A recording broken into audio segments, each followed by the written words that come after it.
What if your next product launch sold out in minutes, without your website crashing, without bots stealing all the inventory, and without angry customers flooding your inbox? That's exactly what today's guest, Michael Dodsworth, helps brands do. Sometimes things go viral unexpectedly, right? I think Stanley is a good example. Like they had a moment, but they were ready to capitalize on that moment. So they had the infrastructure and they had everything set up, ready to run drops and ready to go after this kind of marketing experience, this kind of brand experience. So they prepared themselves for the viral moment.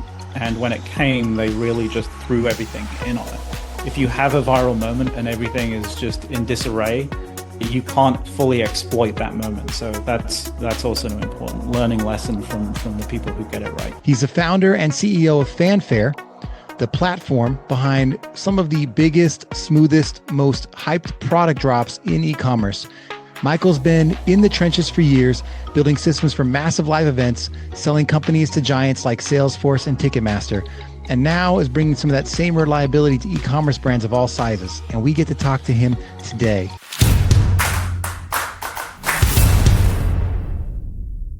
All right, let's get going. I'm excited to welcome our guest, Michael Dodsworth, to the show today. Michael, thanks for being here. Thanks for having me. Nice to meet you. You too. And the reason I'm excited, other than we were introduced through a mutual friend, the reason I'm excited to talk to you today is we get to talk about, I think, something that every customer, every business, every personal brand needs is to really be thinking about the experiences they're creating for their audience, for their clients, and with their business overall. So we're going to dive into a lot of that today: customer experience, customer loyalty, and some of the more fun stuff like fandom, hype culture, drops, if you guys have heard that term. But let's start with something a little more pragmatic: customer loyalty. We're going to make it fun, I promise. But what does that look like today in your words? Why does that matter more than ever? Yeah, it's going to be difficult not to mention fandom as part of this. But I think loyalty now has gone beyond just offering discount codes and things that, maybe a few years ago moved the needle. I think people expect a higher level of engagement with the brand. They expect to interact with the brand on social media and experience the brand in different ways. And I think just flat experiences and discount codes just don't really cut it anymore. So we see brands more and more reaching for this model of scarcity and using things like drops to try and build an audience, get people excited about particular products and drive loyalty in that way. And that's where I think is the positive and the negative that comes into this model, which is there's a huge positive. If you can catch a viral moment, if you can be like a Stanley and get your quencher out there and get everyone super excited, you can see people like elbowing each other out of the way, trying to get these things in target. That's an incredible thing to foster if you can get there.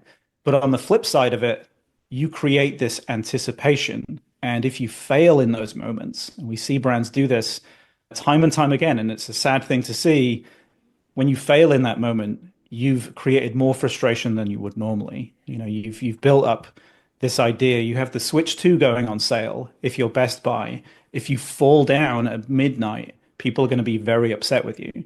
So the pros and cons, it's a really powerful model.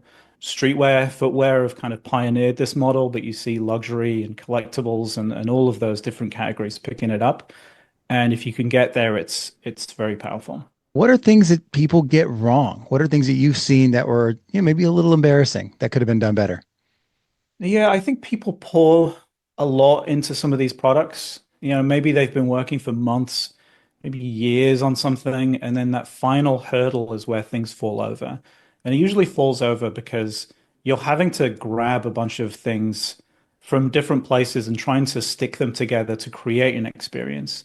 I have a wait list that lives over here.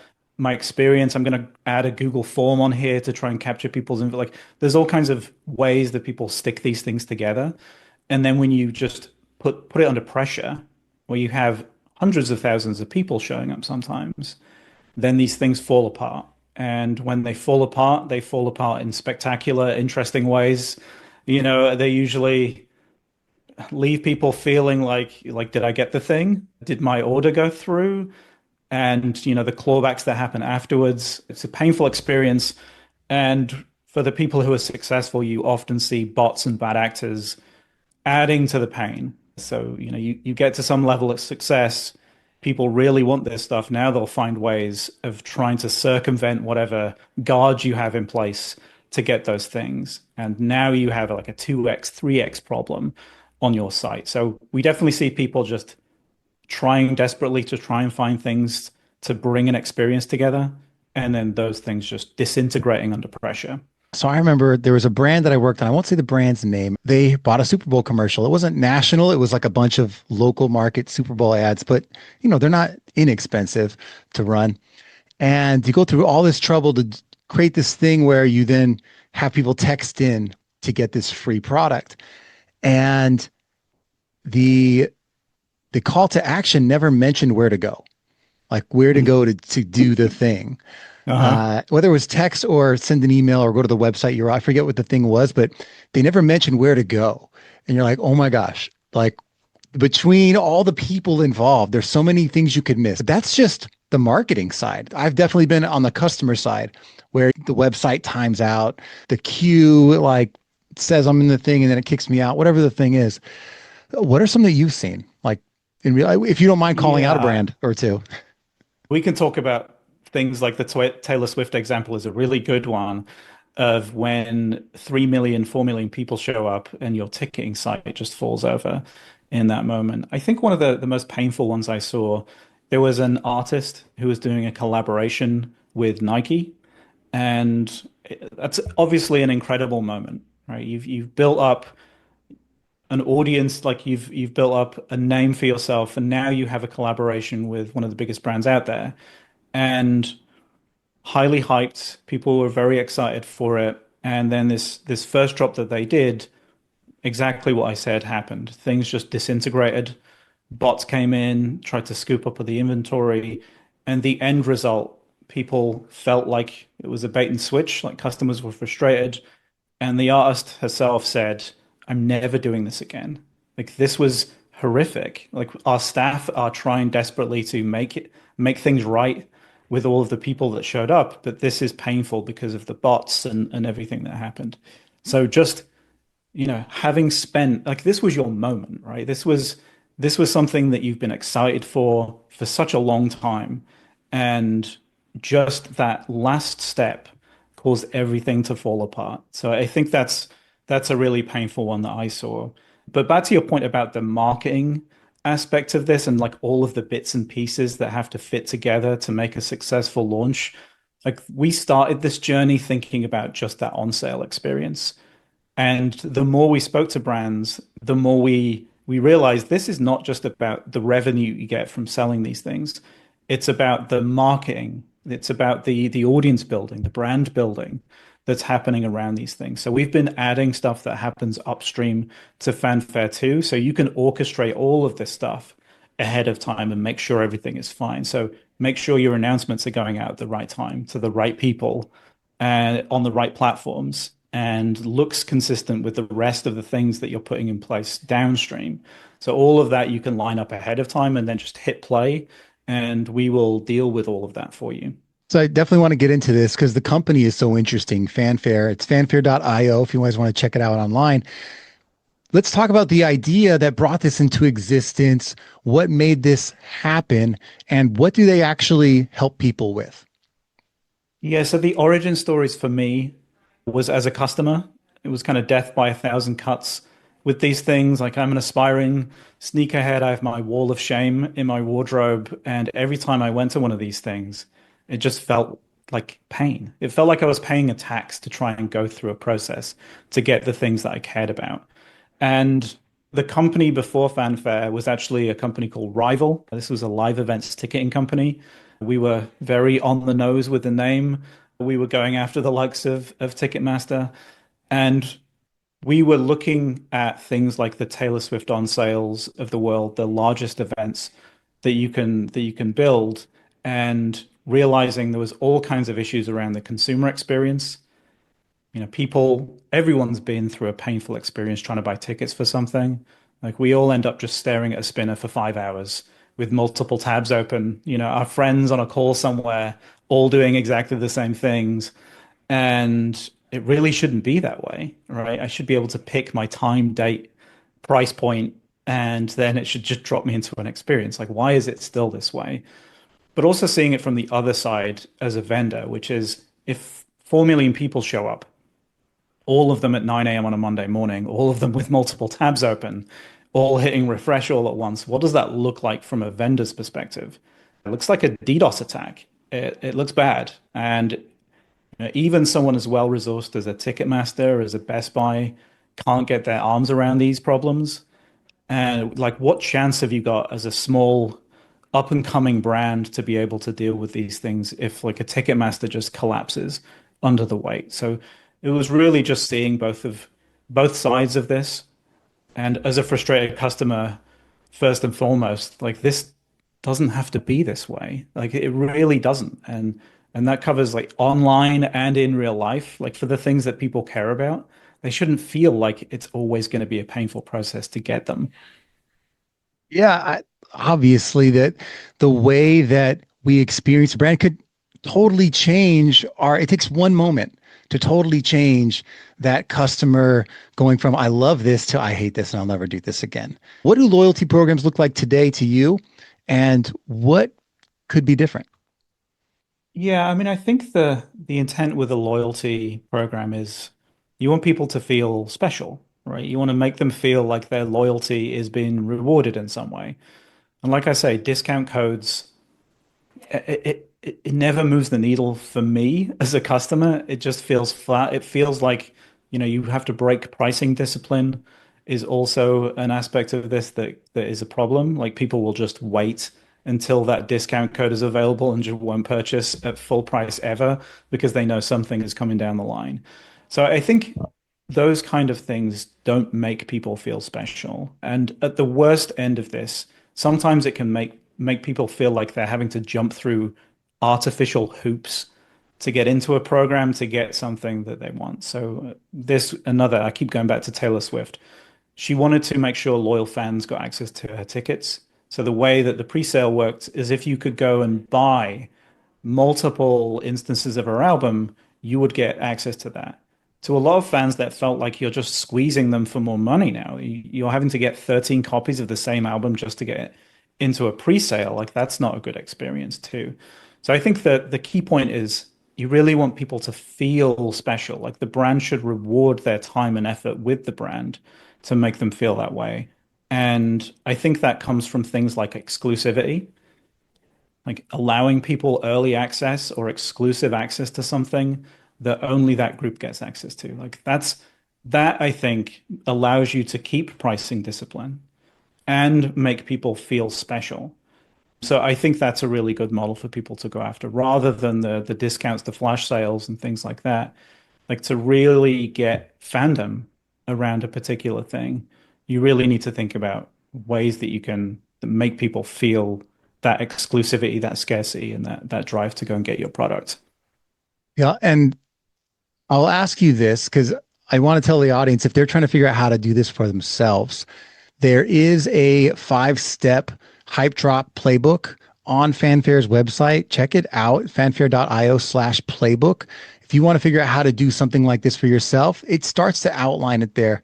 And Mike, maybe you could tell us a little bit about that, but also I'd love to know the kind of companies, like when does someone kind of fit to start working with someone like Fanfare? Is there a certain size, scale? Like where do you have to be? What type of business so that we know where to send people? Yeah, I mean, I think people who are already experiencing some pain with their product launches, with their drops, streetwear and footwear, a lot of brands, a lot of retailers are running into issues dealing with these kind of events. So absolutely those people should reach out. But really this is if you're an up and coming brand, if you have a strong narrative, a strong drive, a strong ability to be able to drive an audience to a thing, like this is a great model to go after. I think people more and more are engaging with brands through social media and through, collaborations with influencers is a good example. So if you're a brand that's approaching something like that, you should absolutely think about this model and reach out.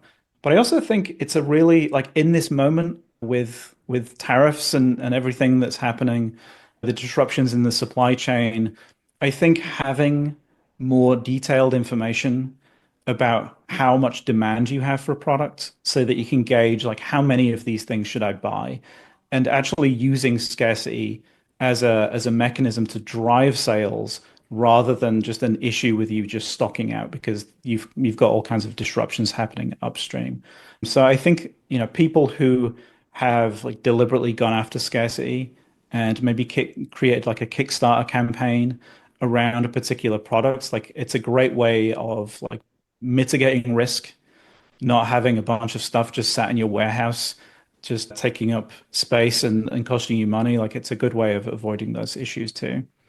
Yeah, I love that. I definitely know in the personal brand, because this a lot of businesses obviously could be doing this better, but personal brands have really become the driver of a lot of businesses these days. We see businesses partnering with influencers. We see people who wouldn't even call themselves influencers, but have large followings that are doing things with their communities, that they're using maybe Patreon, they're using a Kickstarter. They're trying to Hmm. find ways to kind of tier the experiences. Should they be doing both? Like the back end with Fanfare and leveraging some of the front end, some of these kind of DIY tools, I would call them. Yeah, I mean, we speak to influencers who want to monetize an audience that they've built, and they want to run an experience, but they're not. Maybe they have some merch that they want to get out into the world, but they don't want to go through a painful experience with whatever e-commerce vendor you can think to mention, but they want to go through an experience that's more driven from social and then through into the buying experience. And that's where we can come in and help because you have this audience already. You don't want to alienate them and cause frustration.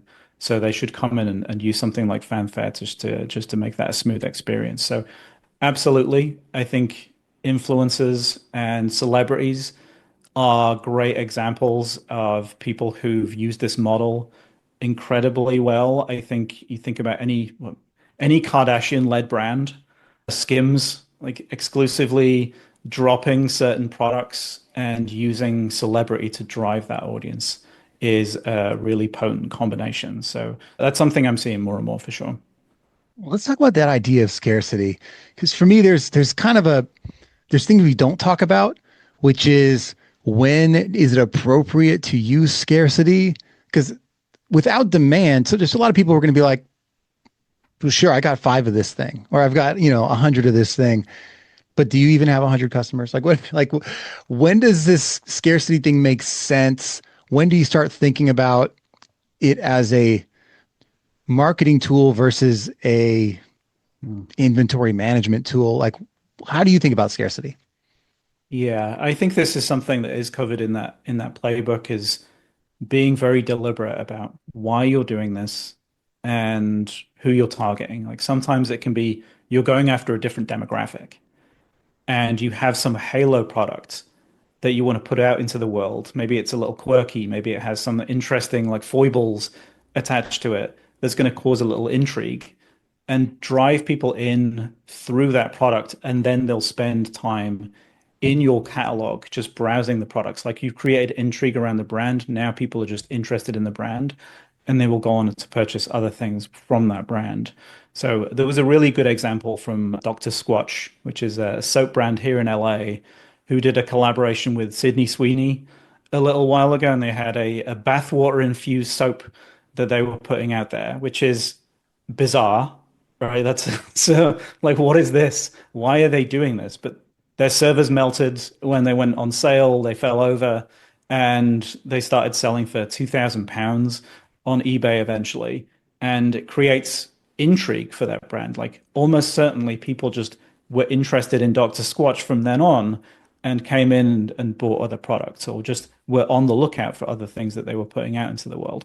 So definitely with scarcity, think about the products that are going to drive that. And if you have a product or you can craft a product that is, going to cause that intrigue and interest in the brand, it's a good way of creating like scarcity around that particular product that lead people into the rest of the catalog.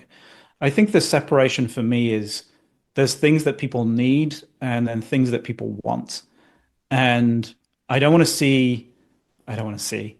I don't think it works well when you have things that people need go into this kind of scarce drop model. No one wants to be if we end up dropping like detergents and socks, I don't know where we are as a society. Like things have gone badly wrong, but there's always things that people want. Like I have a bunch of mechanical keyboards behind me, like that's my thing. Sneakers too. Like there's all kinds of things that people are into that they don't need. Like I don't need a big collection of mechanical keyboards. Like I'm clearly not using them, but I like them. I enjoy the process of researching them and discovering them and all of those things. So those kind of things I think are very amenable to this model.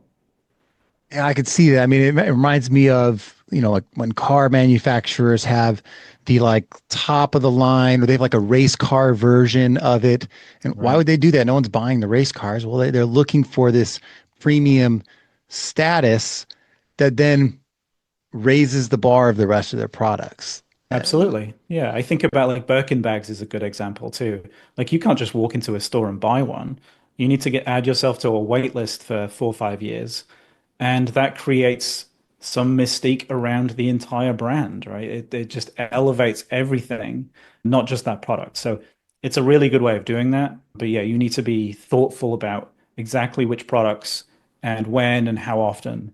And I think we're trying to provide data for brands to be able to make that decision clearer for them and to provide like some insights into when to run these things, how often, how successful these are ahead of time and all of those things.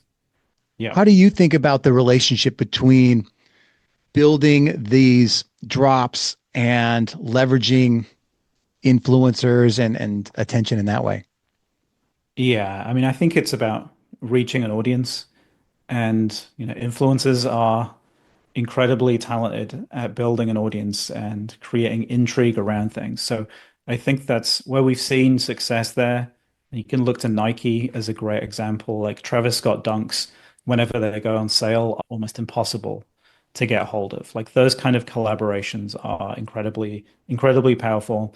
We started actually adding things like live streaming and community chat to the drops.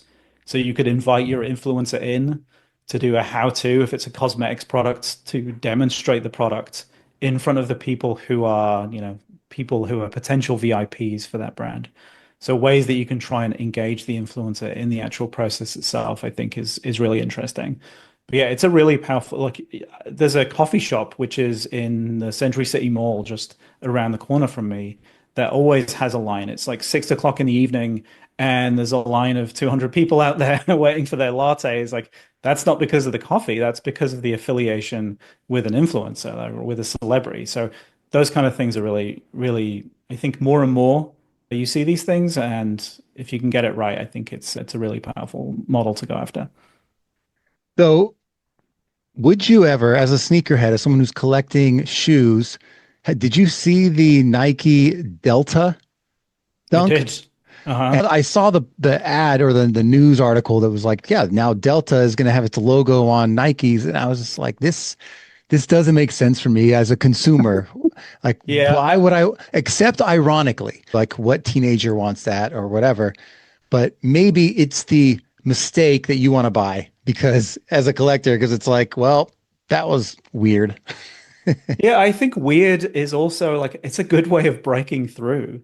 Someone mentioned there was a collaboration between Liquid Death and Depends, and the ad was like you're just on the dance floor and you never want to leave. Like that's a wild collaboration to do, but like it's funny, right? It's interesting, it's weird, it's quirky. Like you definitely need to do things that are a little spiky to break through. And yeah, Delta's a strange one for me, but I mean, I have some Eureka's dunks that I love. They don't fit me very well, and they cause me a lot of pain when I wear them, but they're cool looking, and I love the brand. So those kind of things are if it's interesting and it's spiky and it breaks through, then all good. Yeah. For the people out there who are their own brand, they're trying to build the business around their personality. Maybe they're not influencers yet, maybe they are. What are some steps or some advice you might give them in terms of building something like this for themselves? Yeah, I mean, I think the first step is kind of shining a light on that audience and on your store. We see a lot of brands who like they have a ton of data, but they really don't know how to leverage it, how to use it, how to gain those insights. Which products should we sell in this way? What price point is going to work for us? Like all of those questions are like mysterious, and that we often, I think, that's where we provide the immediate help to brands is like we can switch the lights on and allow them to be able to like investigate exactly which one of these products is going to move the needle and then just experiment. I think the great thing about the drop model is you don't need to fill a warehouse with a particular product to run an experiment. You can have 10 of a thing. You can have like one of a thing even and see how that drives traffic. So I think one of the brands that we spoke to in the early stages was a brand called Mischief.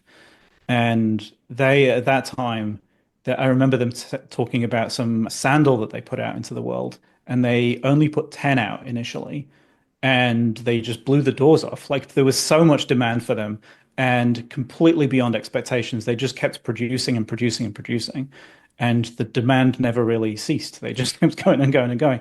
So I think that's a good way of like trying to gauge and try and like build up some insights around products is just keep experimenting and keep going in that way. And the second part I think is you never really like sometimes things go viral unexpectedly. All right. I think Stanley is a good example. Like they had a moment, but they were ready to capitalize on that moment. So they had the infrastructure and they had everything set up, ready to run drops and ready to go after this kind of marketing experience, this kind of brand experience. So they they prepared themselves for the viral moment. And when it came, they really just threw everything in on it. So I think that's something too. Like if you have a viral moment and everything is just in disarray, you can't fully exploit that moment. So that's also an important learning lesson from the people who get it right. Yeah, once you have the attention, it's hard to get it back if you lose it. If not in the moment that things aren't working. Absolutely. I've also seen these days a trend where they want the product to like a more mass market. And so like books is an like, easy one for a lot of people. Something that is a low hanging 10, $20 something that is kind of more mass market ebooks or actual books. Alex Hormozy comes to mind. He currently is running a promotion for his latest book. His last one broke all kinds of book sales records through his promotional things. But on the back end, there's infrastructure there. You've got it like if you're going to be giving away Absolutely. like at one book purchase or two or five or 20, you get these all these different incentives. Plus, this piece of merch is attached to it now from some random Shopify store or distribution center. These are all things that we as personal brands can be creating, but the infrastructure behind them has to be there. And we have to know how to set this stuff up. Absolutely. Yeah, and like we sit between that experience and your customers. So if you want to create a wait list, if you want to have a countdown, if you want to meet people through to any experience, really, like it could be a live experience that you just want to gate access to just for your subscribers, then you can do that too through Fanfare. Yeah, and it's surprising some of the brands who don't have their infrastructure up and running ready for these types of things. Like we always pointed to Disney as an example of a brand like you would expect when the parks have their seasonal on sales, like they're selling season tickets, they're thousands of dollars.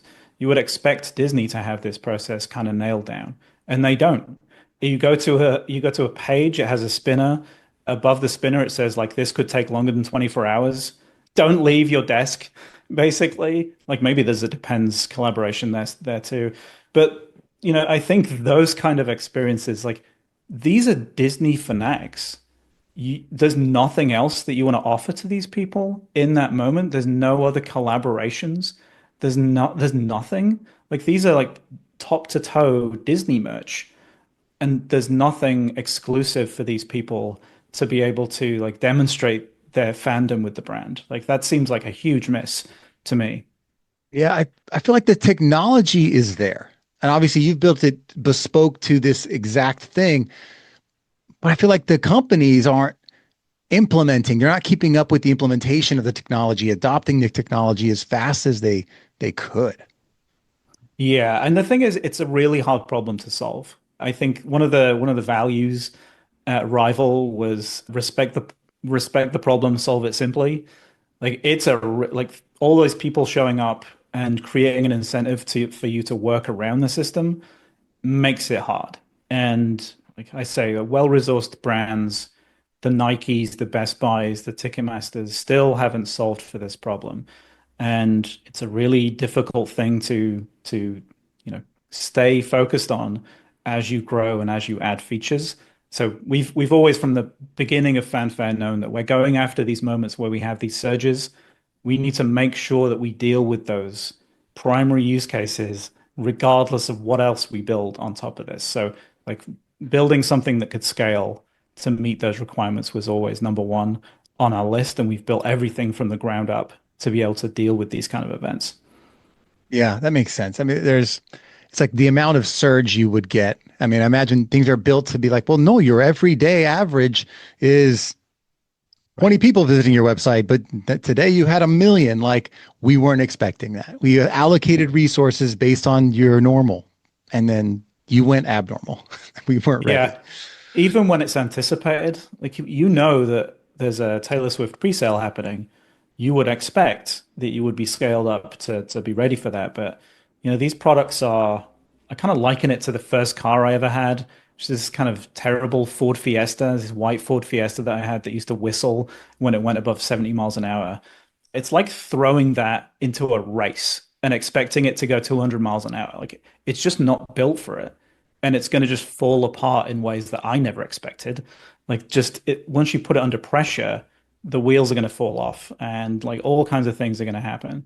And it doesn't matter if you throw a larger engine in there, like it doesn't matter what you do, it's still not built for that purpose. So it's still going to collapse. And that's the same with a lot of these platforms. Like they can add servers and they can do what they can to try and deal with those surges when they come, but there's always something that they haven't properly pressure tested that causes it to just disintegrate under pressure. Yeah, yeah, it's very frustrating as an audience, as a customer of these things. Like, Uh-huh.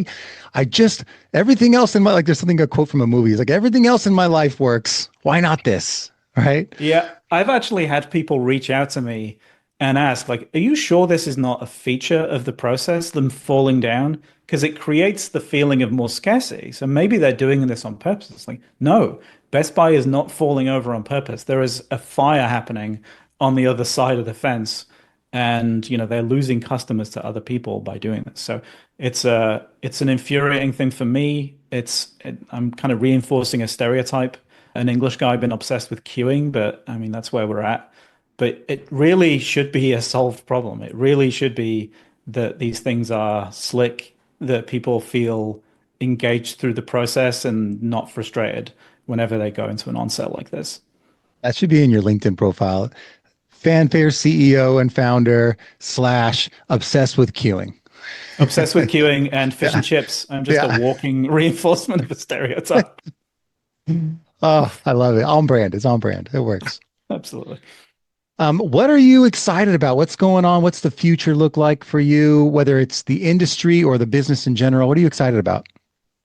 I mean, we're coming up to like Black Friday, Cyber Monday, and the holiday period. Like always an exciting time for drops, flash sales, surges in traffic. So we're excited to help some brands through those moments. We do have a really interesting in real life experience that we're rolling out in September. So the goal is to create something much like an online drop.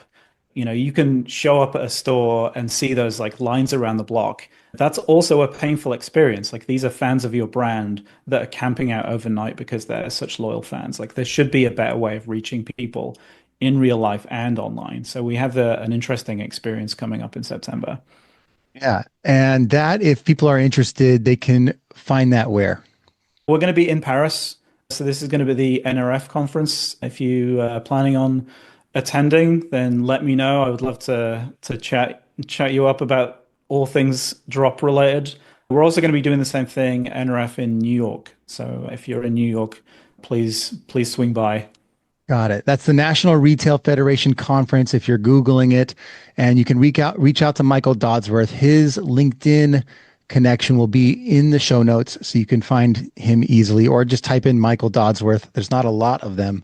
And That's Fanfare. right. He's the Thankfully. only one that's the CEO of Fanfare, so it should be easy to find him.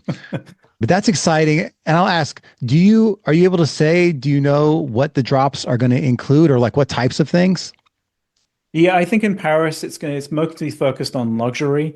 So we're working on partnerships with some luxury brands there. I think for New York it's more streetwear, footwear, and things like that. So we're definitely looking at partners. If you'd love to run an in real life drop in front of a crowd of people, we're open to partnerships right now. So please let us know. We're happy to talk about those things.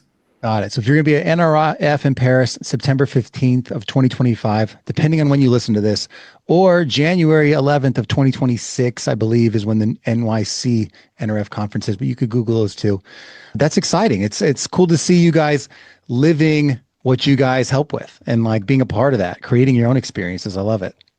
Yeah, I mean, I'm in LA and I come from a live events ticketing space. So the idea of crafting a communal experience where like all of the adoring fans show up and attend something is exciting for me. Like we have the Olympics, we have the World Cup finals, like the idea of 60,000 people pointing their phone up to a sky to attend a drop, I think is really exciting. So yeah, exciting stuff coming up. So personal question for me here at the end, pressure's on. If I'm going to get into collecting something, becoming a fan of something, looking out for drops or something, what are like one or two ideas, things I could be looking into, like or weird things that you've seen? I guess it's what you like, right? I think it depends very much on you. I think the moments that I have about like an on sale, a memorable on sale, was things that I really loved. So it was collectibles for like computer games for me when I was growing up. Like I remember a Super Metroid limited edition that I remember unboxing when I was a teenager. Like that really resonates with me. I highly recommend not getting into mechanical keyboards. If that helps, it's a slippery slope where you find yourself at like 3 in the morning just staring at like profiles of switches and people talking about lubing switches and so on. Like it's a slippery slope that ends up costing you a lot of money. So stay away from that. If you're an audiophile, absolutely. There's all kinds of things. Like drop.com is a good setup there for all things audiophile. Yeah, it really depends on you. Everyone has their thing. Just enjoy the thing you're in and don't be embarrassed by it. Yeah. Well, how do you feel about plush toys? The news right now is all about the Labubu plush toy. $85 retail, 10,000 plus dollars resale. Like what is happening? It's just like Beanie Babies all over again, it feels like. Yeah, I mean, these things, these are always happening, right? Like Beanie Babies, like you say, Labubus, like who knows what it's going to be next? Like you say, they're a few $100s retail, going for tens of thousands of dollars on the secondary market. And just like that coffee shop in Century City, there is a Pop Mart right next door that also has a giant line outside it at all times. So, I mean, I think, it's an incredible story. Labubus are not my thing, but they're a lot of people's thing. And, I think if you can create that feeling for people, like it's a huge moment that they're going through. And it's amazing to see when you just kind of walk by these places and just confused. Like what is this? What is this place and why is there a 4 hour line outside? But yeah, these things always happen. They come around and you just kind of need to be ready and waiting when they do. Part of culture. Absolutely. Well, and hopefully people have gotten enough in their ears today to figure out if there's some lessons they can start implementing in their business to build a little bit of that scarcity, a little bit of that desire to have a product that is harder to get, a little more exclusive. Any final words for our listeners today? I mean, I think, like you say, like these things are part of culture, and like we're really trying to create experiences around these things. And I think when you have a moment as a brand and you can really capture, like maybe it's the Sydney Sweeney's Bathwater collaboration. Like if you can craft a moment like that like you can really, really build something special. So, if people are looking to do that, and I think in a world with AI and, the bar been raised on how people market and how people sell their products, like being different, being special, being unusual, I think is a really good way, maybe the best way of breaking through. All right. Well, for more, go to fanfare.io or find Michael Dodsworth on his LinkedIn, wherever you want to find him. Go find him in person. Go to the drop. That's right. Thank you for being here today, Michael. Appreciate you. Thank you. Great to be here. Thank you. And we'll catch y'all next time.